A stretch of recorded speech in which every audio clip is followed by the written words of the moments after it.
E pasmem, senhores, Lula deu uma entrevista no Fantástico, em plena Rede Globo, e ele falou que não teve direito à ampla defesa.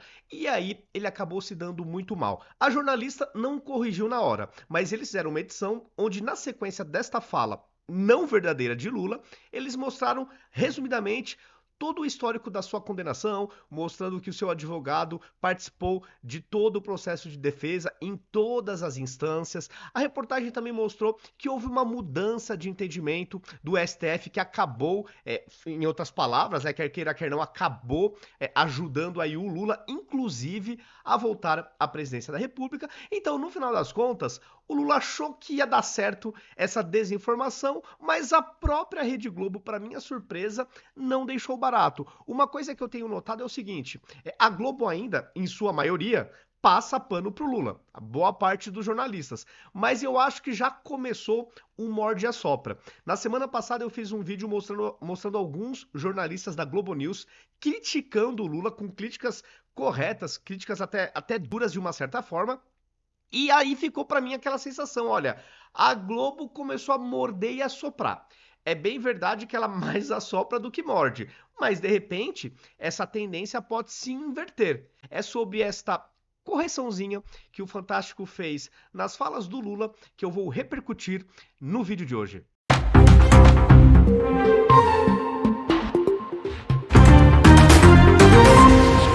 E para tranquilizá-los, eu não assisti a entrevista do Lula no Fantástico, na Globo, simplesmente porque eu não tenho mais estômago para assistir a programação da Rede Globo. Só que esse corte passou na minha timeline. E aí, obviamente, eu estou repercutindo porque eu acho que vale a pena. Eu não sei dizer se a entrevista foi chapa branca ou não. Presumo que sim, porque neste caso aqui, neste corte em tela, não é que o Lula foi corrigido na hora, ele falou e já foi rebatido, não. Ele falou e aí houve toda uma edição para na sequência rememorar rapidamente a condenação dele. Mas eu imagino que as demais perguntas devem ter sido tranquilas, acho que nada de muito, nenhuma pergunta muito capciosa pro Lula, até porque eu desconfio que se não tivesse algum acordo nesse sentido, talvez ele não desse a entrevista. Desconfio que deva ter tido alguma coisa nesse sentido, porque o Lula também, ele não é bobo, né? Ele é ligeiro e ele não vai se colocar em cilada. Pô, já faz quanto tempo que o Lula não se mistura com o povo, que não vai em locais com plateias não controladas? Então o Lula sabe que a popularidade dele não é lá essas coisas. Sem mais delongas, vamos dar um play aqui neste trecho que o Lula foi desmentido pelo Fantástico. Presidente, se o senhor me permite, quando o senhor foi preso, condenado, o senhor passou por várias instâncias da justiça, né? O senhor considera que nesse processo todo da justiça, todas as instâncias, o senhor não teve um direito de defesa? Veja, eu não tive direito de defesa.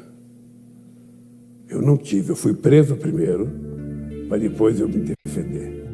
Quando o presidente Lula foi preso em 2018, no caso da cobertura no Guarujá, com participação da defesa dele em todas as etapas do julgamento. Na época, o entendimento do Supremo Tribunal Federal era de que condenados em segunda instância poderiam ser presos. Esse entendimento mudou em 2019. A prisão voltou a ser apenas depois do processo transitado em julgado. E o presidente foi solto. Em março de 2021, o ministro Edson Fachin anulou a condenação do presidente Lula porque considerou que a Justiça de Curitiba não tinha competência para julgar o caso. 3 meses depois, em junho, o plenário do STF validou o julgamento da segunda turma, que considerou então o juiz Sérgio Moro parcial na condenação. Parece que o único juiz parcial no Brasil é o Sérgio Moro, porque o que a gente vê de situações aparentemente injustificáveis que ministros do STF julguem e eles acabam julgando, principalmente nos inquéritos envolvendo bolsonaristas, né? E até mesmo porque vários magistrados já demonstraram que queriam combater o bolsonarismo, que odeiam o Bolsonaro, essa ideologia, etc. Automaticamente, no meu ponto de vista de leigo, eles já deveriam ser suspeitos, parciais, né? Se considerarem parciais por odiarem o réu. Ou os réus que estão no entorno de Bolsonaro. Mas aqui é só uma opinião de um leigo que não muda nada o destino da nação. Mas eu acho muito curioso a gente ter essa sensação, né, de que assim, dos grandes casos no Brasil, só o ministro Sérgio Moro é um ministro parcial, né? Todos os demais casos, eu digo envolvendo mais questões políticas mesmo, né? Todos os demais casos tá tudo lindo, maravilhoso, né? Eu, enquanto leigo, discordo um pouco dessa visão. E só para rememorar com vocês, eu vou trazer novamente um trechinho do Gerson Camarote descendo a lenha no Lula, o responsabilizando pela alta do dólar, criticando a postura do Lula de ficar batendo no presidente do Banco Central. E aqui só para mostrar a questão que eu falei na introdução, né, do morde e assopra da Rede Globo. De novo, tá bem desbalanceado. Eles mais passam pano do que mordem, né? Eles mais assopram do que mordem. Mas, de repente, coisas podem acontecer. Não necessariamente uma má gestão do PT, porque isso já está acontecendo. Mas, de repente, alguma outra coisa pode acontecer e se inverter esse morde e assopra na Rede Globo. Não sei exatamente o que poderia ser, mas esse cenário pode se inverter. De repente ele só está começando. De repente a Globo só está sinalizando para o PT. Não vai ser apenas elogios incondicionais a partir de agora. É uma sensação minha, uma impressão. Não estou cravando nada. É uma percepção de quem assiste Eu não assisto a Globo, mas os trechos que passam na minha timeline da Globo, do G1, do O Globo, Globo News, etc., os cortes que passam na timeline, eu fico com essa sensação de que é mais passada de pano do que qualquer outra coisa. Vamos aqui recordar esta pancada que o Camarote deu no Lula. Vou abrir uma divergência aqui. Adoro. Vamos lá. O dólar estava 4,80 um ano. Sim. Você teve o presidente criando ruído político. Ele colaborou, ele foi o principal vetor da questão do dólar. Não foi exterior, não foi problema externo. Foi uma fala descoordenada, um ruído político promovido por ninguém menos que o presidente da República. Você fala da questão dos 5 mil. Não. A gente está falando lá de trás. Eu estou falando há um ano, Dani. A mudança da meta. O que eu acho que é muito grave o que o presidente Lula fez. É de uma gravidade sem precedentes. Ele criou um ruído político. Esse dólar estava 4,80, foi para 4,90, estava ali há um ano. Aí ele começa a dar paulada no Banco Central, questionando a autonomia. A autonomia é um ganho do ponto de vista de institucionalização do país. E o que o Lula conseguiu? Não, ele conseguiu subir. Aí depois ainda faz um pacote fiscal que ele desidrata, demora um mês. Olha a gravidade da situação. A gravidade da situação.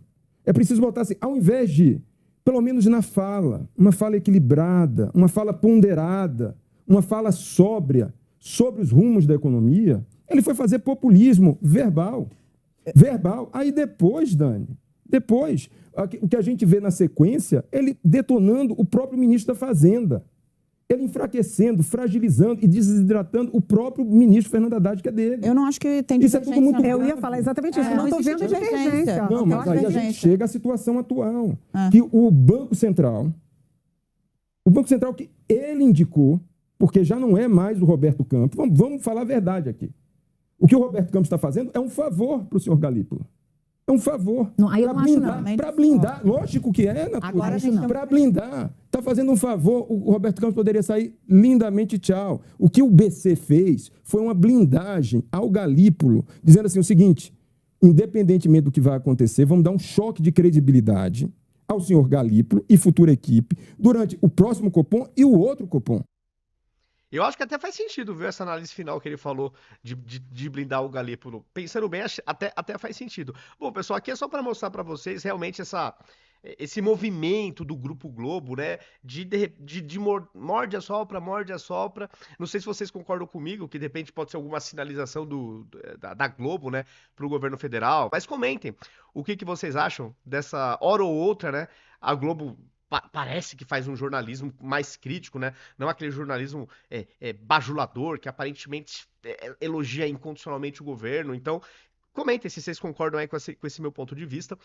Se gostaram do vídeo, deixem um like. Isso faz toda a diferença do mundo, porque o algoritmo interpreta que o vídeo é bacana, que o conteúdo é interessante. E aí ele passa a entregar para mais pessoas. E aí a gente vai saindo da nossa bolha.